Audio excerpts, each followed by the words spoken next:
I want to introduce our new format right away. All right. So people have been talking a long time about these being 2 streams, but I didn't want to do 2 drawings. But what I've realized is we're going so long that if I go back to the original scope I had for drawings, make things a little bit simpler, we can really, really easily do 2 videos and have it be 2 drawings per stream. And the way we're going to be organizing that is we're going to do the first part as a review discussion where we talk about it book club style like we have been. And then Corkboard Corner on YouTube is going to be its own video because it's usually very separate content. I think this means that from now on, we're going to be doing our like closing segments before Corkboard Corner, if that makes sense. Like at least ARC MVPs and favorite Devil Fruits, I think should come before. I want to say that I told you getting into this, that I feel like this was, if anywhere in the series, the place that you could read at a surface level and feel comfortable not reading too much into things. Do you feel like that was a lie, or was I honest? I think you were honest, and I think that was great. I did get a bizarre amount of stress from it. That's... I find it wild because you haven't called me often to be like, oh, what's gonna happen? And you called me stressed out, like, are they gonna get the crew back together? I was so upset. I was just devastated. I was like, no, I hate this. I hate this arc. This arc sucks. I just hated. Oh, God. I was so devastated. I was like, if Chopper doesn't cross that damn line right now, I swear to God, I'm going to find Foxy and stick my finger up his nose. It's wild to think that Foxy has caused you a level of stress and fear that Crocodile never could, that Enaru could. Yeah, I was like, good luck, you two. You can't fear is the kami. If fear is the kami, Foxy is the kami. So I'm going into 305 and up to when, well, 304 really, when we knock him down off of the bamboo shoots and find out that the dude has been up on top of the bamboo shoots for 10 years. And I agree with Luffy. Come on. 10 years, man. At some point you got to brace yourself and slide down. Like you just got to. The other piece that I liked that I was thinking would have made a really good picture was the one where the Mary is in between the paws of the Foxy ship. Because I think that's a really cool, very powerful imagery. And I think he did a really good job there. And I can't believe how frightened this arc made me. I don't want to talk about it. I do want to talk about it, but I don't want to talk about it. Foxy has caused you such great distress. Consternation, man. Definitely. So how do we want to get into our Davy back fight to talk about it? Well, the very first thing I want to do before we go on is talk about how much I love the horse. So okay. Unlike most animals that I, just can't seem to stomach. Truly neutral about it, or I'm very neutral or hate most animals. A beloved companion, he just stays there and bees with him and waits for him to not realize somehow that he could just slide down the bloody bamboo pole and at some point it's worth dying. Like, come on. Anyway. And then he finally gets all excited. And then there is one panel where he flies off and Sherry falls lifelessly looking to the ground with blood splattering all out. And I was like, I swear to God, Oda, I swear to God. And then that's how we meet Foxy and his companions. And immediately I said to myself, yeah, well, I hate them. And I like this idea of this 3-coin Davy fight run by the Orthodox rules, the Pirates Challenge, because 3 coins are used so much in story work. And 3 coins are a symbol of heaven, earth, and humans. And so I really like this idea of there being a challenge using these same, like, it's used in songs, it's used in movies, it's used in narrative stories. So it was pretty cool that they decided to do it this way. And of course, the minute it happens, Usopp is showing greater and greater intelligence as we go on, by the way. Like, making the connections between the empty boat that was in the water and the people who didn't know what to do with themselves and this challenge and saying, like, no, Luffy, we're going to lose all our crew. Like, he immediately understood. And I was kind of all like, Usopp, my boy, look at you. Look at you doing your thing. And I'm a little excited when Usopp is kicking it these days. So the thing you love about Foxy? I love the boat. I love their flag. Absolutely love it. And I think that their boat is one of those things where you're like, damn, that is one of the coolest things on the sea. That is so well done. And it reminds me of something that happens in the UK called pantomime, not miming when you're silent, pantomime, where everything is knocked up a level and everybody is over the top, brightly colored. They usually take a easy narrative and turn it into a hilarious thing with an ingenue and bad guys and riff and raff. And when I was watching this, I was like, this feels like pantomime inside a manga. It was fantastic. I love it. I mean, that makes sense because the manga storytelling structure that Oda uses is derived from Kabuki's Johaku, and Kabuki has a lot of ritual and a lot conceptually and tonally in common with pantomime. I think it's interesting to note that this is the second time you've hated a character and loved their ship. Oh, yeah? Who was the first one? Wapple. Oh, Wapple yeah, Submarine. that's right. It turns out something about myself I didn't know. I freaking love ships. I like that right away we go into like a carnival life, because you were thinking to yourself, like, if you're stealing so many people from all the other ships and putting them on your boat, right? Part of you kind of wonders, like, yeah, there's this pirate's right to doing things that are correct and not wanting to apparently be peanutty and wanting to maintain face. But at the same time, how do you keep such a good crew? Well, number one, it's what you said. You are actually a winner. And you get to be on the winner team all the time. You Foxy's get to be out on here the winning winning team nonstop. And then number two, immediately they set up a damn carnival. Like a whole ass carnival, and everyone has roles and they're all partying together and they're all playing together. It really does seem like if you were going to be on any villain's crew so far, Foxy's is the best time. 100%. You don't kill anybody. Like, you just steal people's crew and their shit. You just hang out. You throw parties. Like it does seem like if you were going to be on any villain's crew in One Piece, Foxy's is the best time. Yeah, exactly. There's a lot of great things to being in the crew with him, even though, as I've said before, I hate him. Switching over the page, and I will now explain the rules. You've got yourself like literally a Dr. Seussian character with a Cat in the Hat type hat. Another thing I liked about this arc and the game that they played and getting to see this game is we got to see all of our Straw Hats find new ways of using all of their talents without being in like imminent danger. And so it was cool to get to see them play around with those concepts in a way that we don't normally get to see, because they're not like, oh, I'm in the middle of fighting something very dangerous. Let's see if this will work. Mm-hmm. Whereas this time they were like, we need to win. We can try some other things. Yeah, having it have stakes, but the stakes not be violent stakes, lets it feel like they can have fun with it while also keeping a level of threat. At first, also, they didn't know exactly what the rules were. They didn't know how hard people were going to play or how much people were going to cheat. So there was a lot of dynamics around that as well. Yeah, figuring out how the Davy back fight works. And we got to see how incredibly cool my girl Nami was when they came into the coral, and she knew exactly what the patterns were going to do. Not in this case, I don't think it's because she's a weather witch, and I will take people aside all the time for a weather witch moment, but I'm just saying, in this case, it's because she's a phenomenal navigator and she read the water and the currents well. Mm-hmm. They come out the other side. They lose the race at the very last moment, the crew, which everybody is upset about, especially me. Because then I have a giant spaz. They chose Chopper and crushed his soul. Chopper cries so hard he cannot even control himself. And the trying to dunk a person's head into a basket to win, I was very, very proud of Oda for creating games that weren't as dumb as you catch a golden snitch and the game ends with a gazillion points and everybody knows that it's... But a god dang snitch is the only thing you need to do, and you should just ignore the rest. Yeah, well done. Well done in your game development.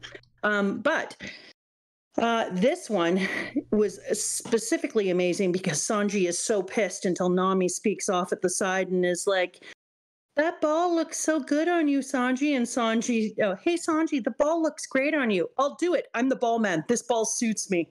It really does. You're like the prince of a stupid kingdom.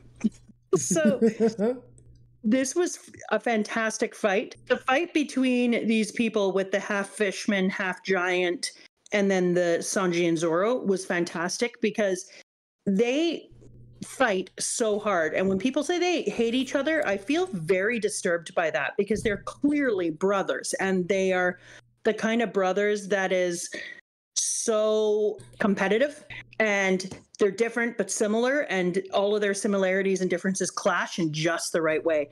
Because what was so cool about this fight, and you and I talked about this when I called you to tell you all the things that I was hating and how I wanted to slice Foxy in half, was that the second they quit screwing around and attacking each other, which it's a great trope when you have the siblings beating the crap out of each other instead of the other team. But the minute they stopped, boom, instantly they won. It was like it was like it took them no effort at all. They were like, oh, fine, we'll work together. Boom, won. Okay, now we don't have to stand this close and work together anymore. And I just love that idea because that's the exact same kind of feeling as siblings. Like, fine, we know that we can win. The second we work together, we know we'll win, but we have to hate each other first. We have to fight. It's important. Have the sibling rivalry and get into a hostile disagreement, and then we'll work together. And the crowd is stunned. Team Straw Hat is pure power. How dare you try to help me? Then stop needing my help. Now that is a phenomenon.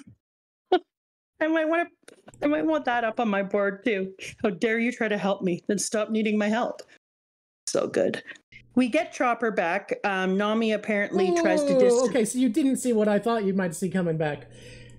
We gotta stop here for a second. Which? You remember how you accused me of being a Jin and having Jin language? Yeah.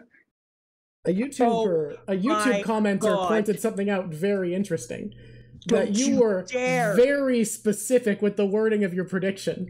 Don't you dare. What the commenter pointed out about you being very, very specific with your prediction was... Hey, you're not doing this right away. We're having an argument on this one. No, we can do it now. You predicted very, very specifically that the next person the Straw Hat crew chose to join their crew would be a shipwright. However, Chopper was taken from them, technically, by the rules of the Davy back fight, was no longer a member of their crew. He wasn't anymore.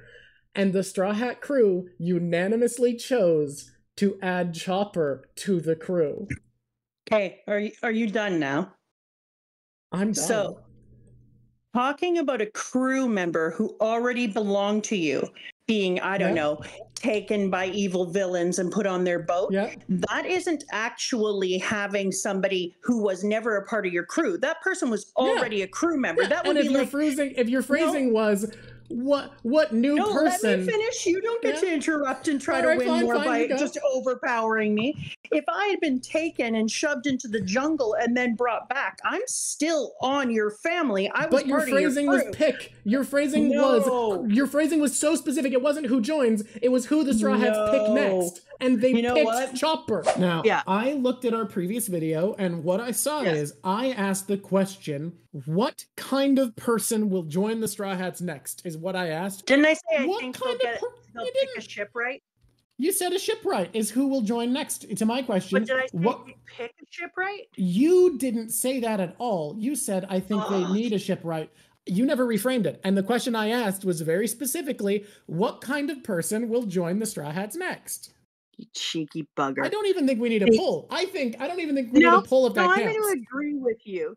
I think, though, that the person that they're going to pick next is a shipwright. I'm seeing comments on both sides. Someone was like, this is trickery, but One Piece is full of trickery. It's fine. And another person was like, he's cheating and using exact wording just like the Davy back fight. And here's what I'm saying. Yeah, exactly. The series agrees with me. This is with the spirit of One Piece. I will never take that as a thing. I need to know that I can make predictions thinking that you are a person who isn't working with a rational wording. That's semantic ambiguity. That's ridiculous. I'm going to do a poll. Oh, this is close. This is so close. Well, I know that people love the idea of making it a mushroom because it's fun to do it. I would vote mushroom just for the fun, but I just don't think it is. I think it's cheap. All right, we're going to see. It's only a 1 minute poll. It's so fast. Let's see. I think it's just cheap. by a narrow margin of only 55% no mushroom. I appreciate it. It's cheap. It is. It's semantic ambiguity as a way of getting around it. So I want to say, everybody, for people who are mad at me, guys, wasn't it funny, though? Wasn't that a funny debate? I'm okay. Mama got her way, but I think it was funny enough that it was worth bringing up. And it's a very Drock thing. I have to tell you, the best Luffy has ever looked. And this is why I said it, because part of me wanted to choose this panel here in chapter 313 when Luffy comes out and he's got the fire skull on his chest in blue and he's wearing the afro with his... And it also, Usopp could not look better as a corner manager in the entire world. Why does Usopp as a boxing manager look so good? I don't know. Like, it is such a look on Usopp. Like, he puts on the, like, serious face and he has his goggles down and it's just like, holy shit, the dude was born to manage boxers. Yeah. The fruit that we got here, is it slow fruit? What is the fruit? I think slow. Foxy's fruit is cool as hell. That's a good fruit. Foxy's one of those characters who you hate, but everything around him is kind of great. Like the gimmick of the Davy back fight for pirates, the fact that he's like, his crew gets to hang out and party. His fruit is awesome. His ship is fun. Like, he's got a strange dad bod, yet somehow still has like a amazing six-pack on it. I was thinking about how wild Foxy's body type was earlier, because like the belly with the six-pack isn't uncommon, but it's like a powerlifter thing, and this man has no upper body. How does he have the powerlifter belly with no upper body? What is his deal? Yeah, what does this guy's routine look like?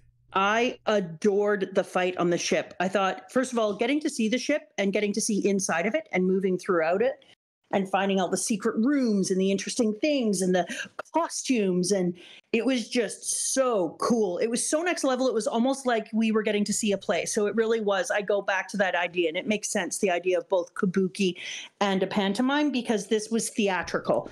The only word that you can use for it is like phenomenally theatrical, and it felt big and delicious. And I was excited for every minute. And then having the crowd won over also gave it that sports fan drama in the background. So it's interesting because people might, and including me, might like put this chapter off as being just this like little tiny moment, a funny little side story. But on the other hand, it does this good job of building up. So the thing that I ended up thinking about last night while I was remembering reading this is it built up the hype. It's like a hype train here. All of a sudden you have big fights, glorious things, pantomime, carnival, noise, all these cool sights, sounds, people, everything. And so it's building up the hype. So by the time you get into Water 7, you're at a new level as a reader, because he just crashed you down when you came out of heaven. I mean, I told you I had to go for a long, long walk on a long, long land because I had just fallen from heaven. And this allowed us to be rebuilt up without making the stakes too high, even though I had a little freak out on the side, and then takes you into Water 7. So you're back up again at the top. It's so well paced. And what I was talking to you about, why I think it's perfect for the way you're reading, is Skypiea is entirely about the world. Like, it's, in my opinion, more about the history, the poneglyphs, whoever built them. It's about the Shandians, the Skypieans. It's about Kalgara. It's about Noland. And then after all that, it's about Luffy and Eneru and Konas and them. Like, I think the modern day people we're actively following are genuinely less meaningful to Skypiea than the greater world. And I think it's so important to bring you back down to something so basic as a man walking with a horse to get you ready for a saga that is very set in the present. Like, well, no, he does it even more amazing in that. Is it okay if I interrupt for a second? Yeah, no, go for it. That was a damn thought. You start by getting there and you meet a man and you help him, and you're on a long, long island and all the animals are different. And then you hear his story and it reconnects you with a Japanese traditional story and a Chinese story, and you're connected to it, and you come down from all of the stuff that you've just been doing in one of the most gut-wrenching arcs we've had so far. And then as you're doing that, he attacks the animal that he makes you fall in love with, and then you're like, what the hell? So you reinvest deeply as a reader, and you're like, I hate that guy. He's already a villain. And then as you're already hating him, Usopp brings in the strange thing you saw in the ocean and starts to thread you back to the time before you were at the island. And then he agrees to do this thing. And then there's circus, sport, a big leading up thing until two captains, like this dude who I hate, Foxy, as you and I were talking, he doesn't just stand on the sidelines. He puts himself mano a mano in front of whoever he's taken over and fights against them. Yeah. So it just goes build. And so by the time that this little mini arc is done, you're hyped again. You've taken a break, you've walked around, and now you are ready to rock and roll and get back into the next one. It's why, like, this stuff is the reason why, even though I stand by what I said, that this is because it's a more surface level arc, you don't need to read as deeply as you did with Skypiea at all. 100%. I still think it's worth observing, not for world building and figuring out the greater meaning of One Piece, but for like craft. It's a you can observe it for quality of craft, because 100%. It's such a perfect way of reading you. And what I've realized about Oda's writing is each arc feels like its own story. It's kind of like the Mad Max movies in the way of each of these is a contained story, and we're following a main character who's stumbling place to place. But because there's not a break for us, because we don't go home for 2 years before the next movie comes out, there needs to be something in between to get you ready for what comes next. And I think Long Ring Long Land is truly perfect at that. I think it is perfect, no flaws, at getting you ready for another adventure, for getting you back to gear after you've just been through an insane adventure in the sky. I think it does wonderfully. I agree. We talked about another thing that I would have really enjoyed seeing here, and that was all the crew kowtowing in front of the Foxy ship with the new, very horrible flag up. The Foxy crew basking in the horror of the new flag that has been wrought upon them. Yeah. And why I love it is, despite all of his cheating, all of what Foxy does falls apart if he doesn't have, at the very least, the honor to respect the Davy back fight. Like, if he doesn't respect that, he loses everything. So to not lose face with his crew, he is obliged to live by this flag until they can steal someone else's. They all live by a code. They screamed at Nami, peanut, peanut, peanut. So they live by a code. So if he hadn't respected that on the Jolly Roger, he would have moved himself towards mutiny. Not necessarily mutiny, but it just moves in that direction. You have less authenticity and less buy-in to your leadership. And I feel like the more we talk about this, the more I actually kind of am starting to respect Foxy as much as he's an absolute shithead. Because, like, he clearly is good enough at leadership that the respect of his crew is very important to him. I don't think he would get in the ring with Luffy if he weren't trying to, like, if it really didn't matter to him. That man's gonna live by this flag. Yes. What do I think of Lazy Justice? Here's what I was thinking about that. Mm-hmm. It makes me, so Ace falls asleep all the time. Luffy falls asleep all the time. So I was like, is this giant dude related to him? Is he Admiral D Aokiji? Because it's that same thing. Like, why does he need to sleep so much? Why do they need to eat so much? And so even though he had said something about what's up with your family, and then I was like, maybe it's not necessarily that, then there's something else. So if you, because it does seem to indicate that he's not related, because he's wondering what's wrong. Yeah, because he's like, this, what's wrong with that family? Yeah. So I was like, okay, well then there has to be something about this dude that makes it so that he also has some sort of thing going on where he has to regenerate and sleep all the time. My take on it when I got here, this is my first reading take, was that Lazy Justice to me was basically awareness.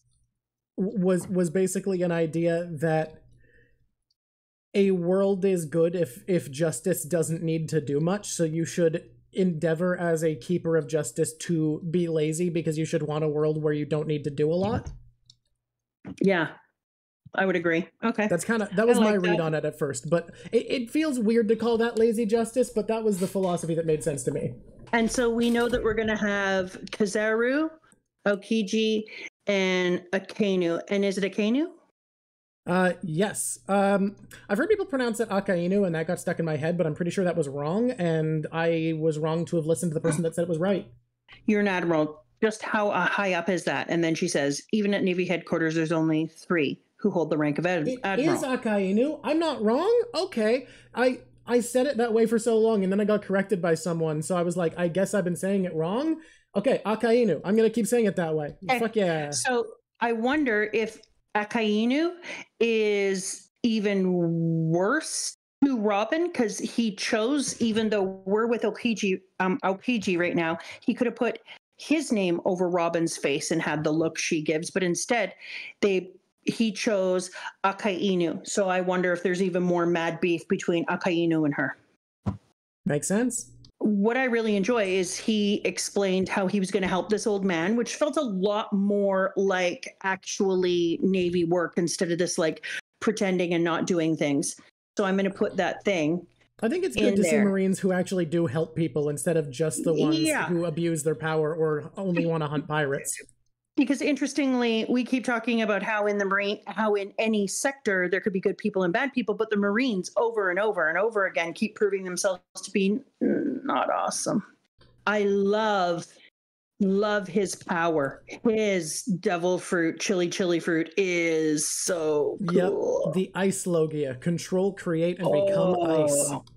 It is so cool. I do love the idea that this great horse, Jerry, and his old man get to walk to the next islands and be safe and sound. Like, that made me feel like there was some happiness in the world.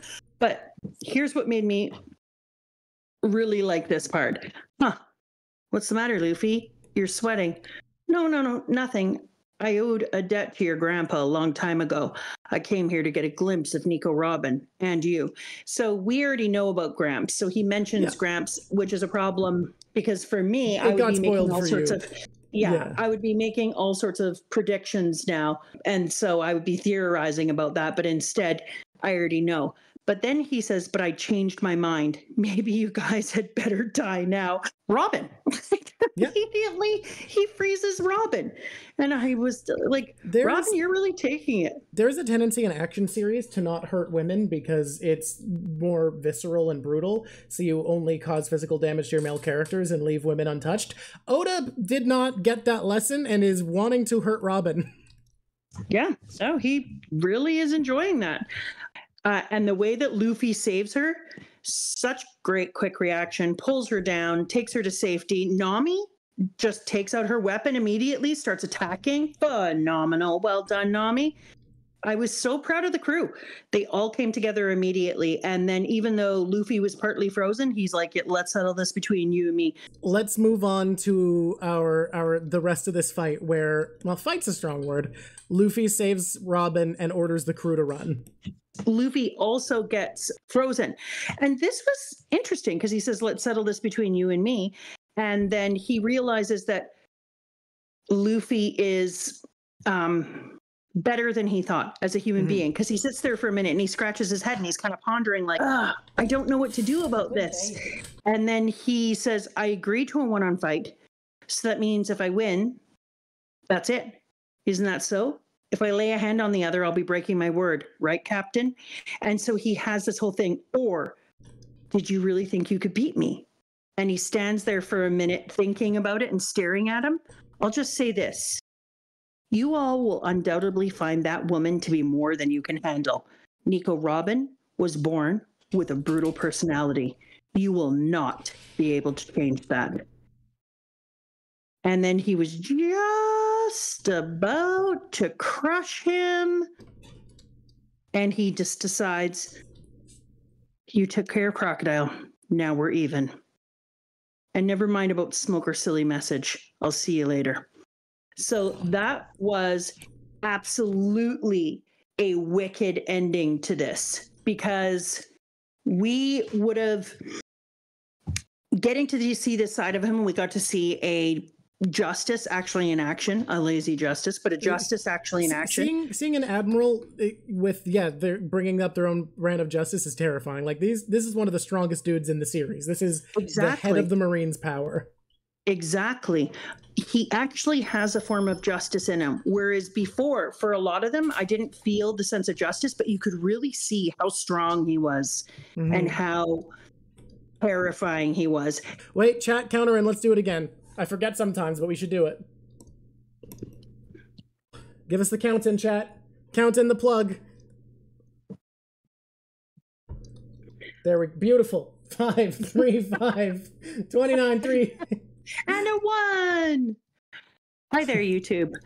I'm glad to see you here today. I just want to take this moment to ask you if you're having a good time watching us, if you wouldn't mind giving us a subscribe. It does nothing to hurt YouTube and lots to benefit us. And if you press the like button on the bell, you will find out whenever we do anything interesting, which is nonstop. Today, for instance, you got to see us have a domestic right here online. I will say, it's not a like button on a bell. It's a like the bell and the like button are separate entities. Fine, do them both. Do the like button. Do. Head on over to the bell. Do. Press. Wait. the infamous noise that bells make. Do.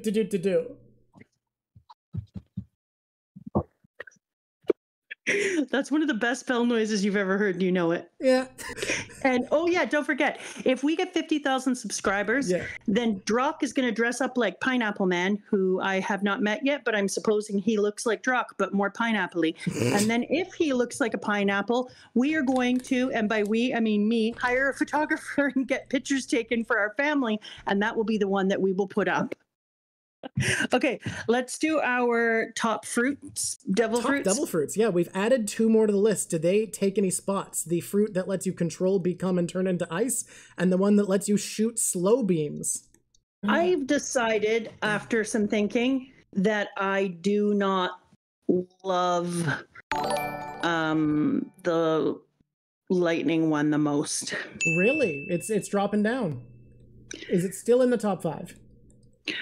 I don't know. I haven't decided. Maybe. It's just that you can't use it all the time in your regular life, right? Like, I want something that I can not only use when I'm in battle, but that it makes the rest of my life more fun and interesting, is what I was thinking about. My number 5 dragon fruit is still Devil Slip.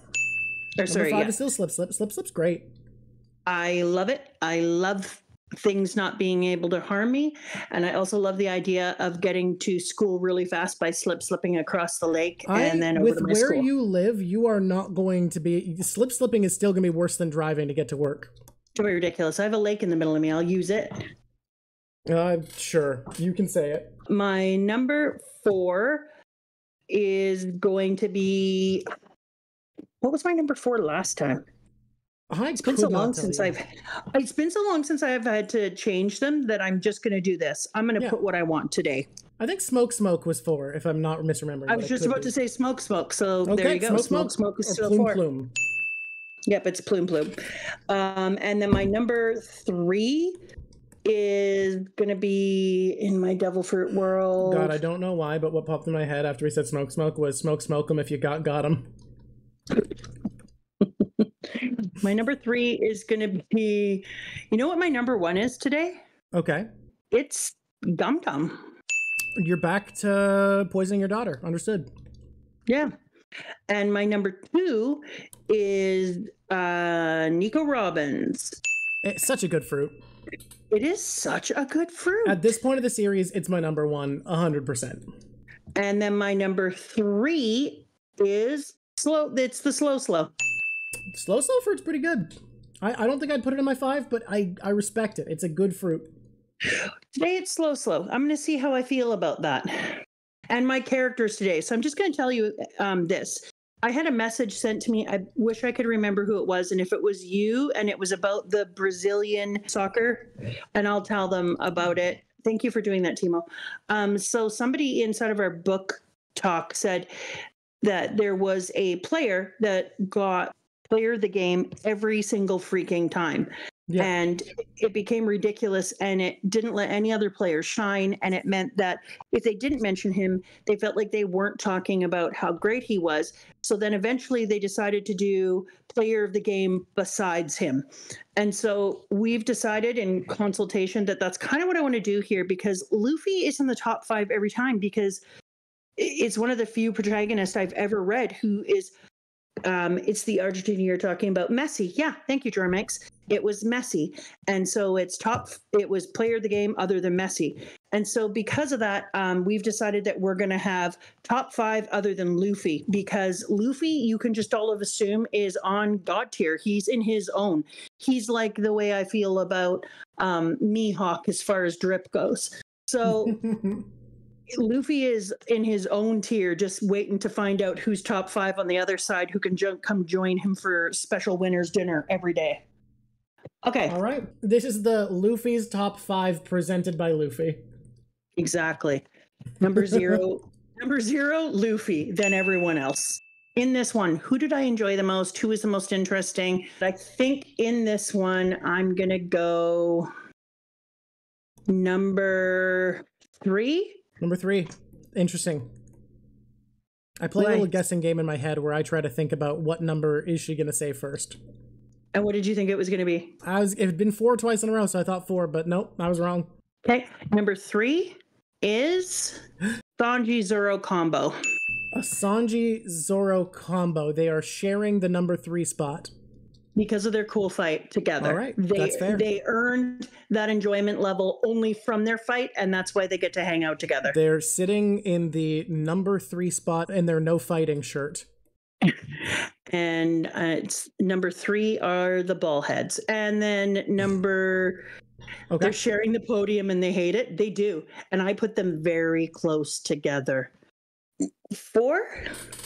Okay. No. You say it like a question. Because I'm questioning my brain. Okay. It is a question. I'm talking to my brain. I'm like, are we ready for number 4? And my brain's like, yeah, okay. Timo said, I'm with stupid shirt. That's fair. My number 4 is going to be the horse and old man. All right, number 4, horse and old man. Yep. And my number 2? I really do want to make a comic of you handing out a bronze medal to Nami, then stopping to think, and then taking it back, and that's it. Stop. That makes me feel so guilty. It just keeps happening. Oh my God. Stop, you rotten thing. Okay. Thank you. Number 2 is going to be... No, number 1. Okay. I can't believe I'm saying this. I can't believe I'm saying this out loud. Uh-huh. Number 1 is Foxy. You know what's wild? I don't say this excitedly, but I think you're right. It is. I think I agree. It just is. There's no way. How did we come around to liking Foxy despite hating him? Like, I still hate him, but I do like him. Over the course of this conversation, I started to like Foxy. Yes, exactly. And I hate him. And yet he is number 1. I was going to make him number 2, and I realized partway through, tell me somebody else who brought more to this arc. Nobody. And he's kind of good. Like, he's kind of well written and fun and interesting and unique. And like, yes, I don't want this all to be true, but God dang it. Number 1 is Foxy. So upset right now. Number 2 is our admiral. Hell yeah. I hate him too, but I hate him. And then number 5 is it's Nami. Fight me. Wait, number what is Nami? No, it's Usopp because of Usopp's amazing moment. It's Usopp. No, you can't be doing it again. I don't think you did it on purpose either. What? Oh my God, I took Nami out of a position you didn't again. Realize? No. Oh my God. Oh, Nami. I'm so sorry. That wasn't on purpose at all. And I shafted her with Usopp. Oh my God. Say no to sexism, but also say no to Nami. Oh my God. Oh God, Narwhal. I feel so guilty. I don't know what to say. I don't know what to say. I even referenced it at the beginning of this one. I didn't think it would happen again. Oh, I feel so bad. Yeah. Oh man. No, it's fair. I don't know what to tell you. Usopp in this, but Oh, we just saw Nami step off, and I like to think of her as crossing her arms and glaring at me now. Oh, all right. Well, that is what it is. I'm sorry. Usopp as a boxing manager was so cool. So I think now the new format, we haven't really worked out how this works, but before we go to Corkboard, which I think this will be a longer stream than I thought, but still not the full length, I think we real quick want to say goodbye to YouTube. People on stream, stick around. We're doing Corkboard next, but for those watching on YouTube, Corkboard video will be out a couple days later. Look forward to Alabama Drock's amazing theories. I have a blast with these. I can't believe we came around to both liking Foxy by the end of this. It was inevitable. I mean, he showed himself. He really showed himself. It's just bizarre. Yeah. Thanks for being here, everybody. Thanks for watching. I look forward to the Corkboard Corner. It's going to be a crazy one. I hope people like this multi-video format we're going to be trying out. If you do, let me know in the comments. If you don't, I don't know, you can also let me know. I'm probably still going to do it unless it's everybody. Will she slight Nami again next week? Tune in, YouTube. Oh my God. I feel so bad. Let's keep shafting Nami. Can I just say quietly to YouTube on the side, if anybody knows Nami personally, can you please apologize?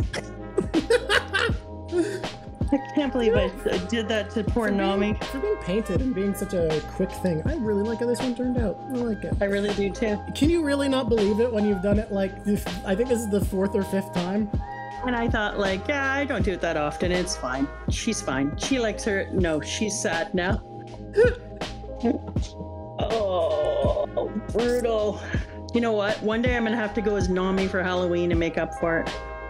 You need to make an apology video to Nami. Yeah, and then I'll have a necklace on that says always a bridesmaid, never a bride, because someone said that in the chat and I was like, that's perfect.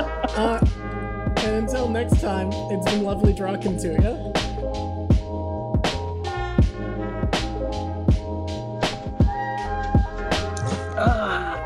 I'm chapped. This one is hard. Oh my God, I said I'm chapped out loud. That was a mistake. Now that's showing up in the countdown on YouTube. I mean, I will cut. I don't think you realize how much time you spend going, ugh, in between choices that I cut out of the countdown.